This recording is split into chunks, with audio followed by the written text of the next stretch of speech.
तेव्हाचं गाव आठवा आणि आजचं गाव बघा. तुमच्या स्वतःच्या डोळ्याला सुद्धा हा बदल दिसतोय.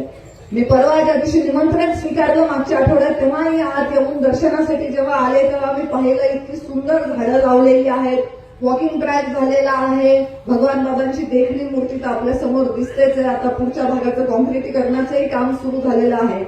गावातले म्हणून जेवढे विषय आहेत तेवढे निश्चितच पार पडतायत.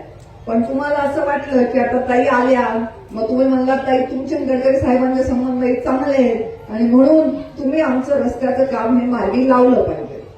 बरोबर आहे. सुदैवाने मुंडे साहेबांच्या आशीर्वादाने आजपर्यंत मी गडकरी साहेबांना एखादं काम सांगितलं आणि त्यांनी केलं नाही असं कधीही झालेलं नाही.